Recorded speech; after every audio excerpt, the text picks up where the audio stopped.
Hello guys, welcome to my channel. ভালোবাসতে কখনোই বয়স লাগে না, সেটাই আজকে আপনাদেরকে দেখাবো। তো কক্সবাজার আসছি, আর যদি হিমছড়ি না যাই তাহলে সেটাকে হবে। এখানকার কিছু কিছু সুন্দর সুন্দর ভিডিও আপনাদের জন্য ধরে রেখেছি আমার এই ক্যামেরায়, তাই আজকে নিয়ে যাব হিমছড়ির পাহাড় এবং ঝর্ণা দেখাতে। আসুন, লেটস গো, আমরা এখন চলে যাই পাহাড় পর্বতে। এখান থেকে চলে যাব আমরা সুন্দর একটি ঝর্ণা দেখতে। আমার সামনেই আছে, দেখো কত সুন্দর একটি ঝর্ণা।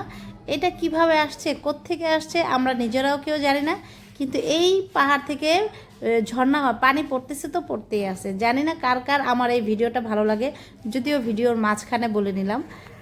আর আমার এই ভিডিওটা আমার নিজের কাছে খুব ভালো লেগেছে এবং পছন্দ হয়েছে। তো আমি একা একা গিয়েছিলাম ওই ভিডিওগুলো করার জন্য, আমার হাজব্যান্ড যেতে পারেনি আমার বাবুটার জন্য, আর ও পাখিটার সাথে ছিল। এখন আমরা চলে যাব হিমছড়ির, যে 10-12 তলার উঁচু পরিমাণ একটি পাহাড় রয়েছে।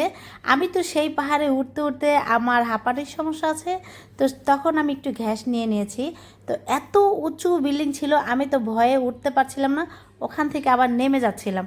তো এখন চিন্তা করে দেখলাম, এই চাচাটা যদি ডাব কাঁধে নিয়ে এই বয়সে উঠে যেতে পারে, তাহলে আমি কেন পারবো না? আসসালামু আলাইকুম। হ্যালো গাইস, এই দেখেন এত কষ্ট করে পাহাড় পর্বত উঠে আমরা চলে আসলাম আপনাদেরকে এত সুন্দর একটি জায়গা উপভোগ করার জন্য। দেখেন কত দূর চলে আসছি।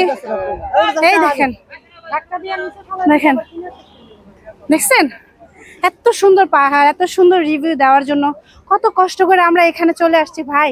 এমনিতেই আমার শ্বাসকষ্টের সমস্যা, আর তাছাড়া এই পাহাড়ের ভিউটা নেওয়ার জন্য আমরা চলে আসছি। দেখেন আপনাদেরকে দেখাবো কত সুন্দর সুন্দর জায়গা আছে এখানে, চলে আসেন। হেই গাইস, দেখেন আমি যদিও আর দূরে কোথাও যেতে পারছি না, তারপর আপনাদেরকে এই সুন্দর সুন্দর ভিউগুলো দেখাচ্ছি। আসো গাইস, দেখাচ্ছি তোমাদের। হ্যালো গাইস, আপনাদের জন্য এত কষ্ট করে ভিডিও বানাচ্ছি, এখন একটা ডাব খেয়ে নিব। ওরা কোথায় গেল আমার পিছনের গুলা? ওরা হয়তো সিঁড়ি দিয়ে উঠতে পারছে না, কারণ প্রচুর খারাপ সিঁড়ি, এটা উঠতেও অনেকটা কষ্ট। এখানে আবার কাজ চলতেছে, এই ভাইয়ারা জানি না কাজ কবে। এখানে একটু চিপা চিপা জায়গা, সবাই খুব কষ্ট করে এখান থেকে পার হতে হয়। সাবধান, তুমি একটু সাবধানে এসো, কারণ স্লিপ কেটে পড়ে যেতে পারো।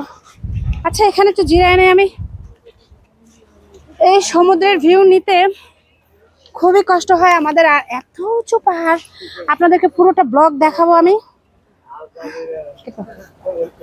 আপনার আচারগুলো পাইছেন? এই হচ্ছে আমাদের আচার, কক্সবাজারের অনেক আচার নিয়েছি তোমাদের জন্য।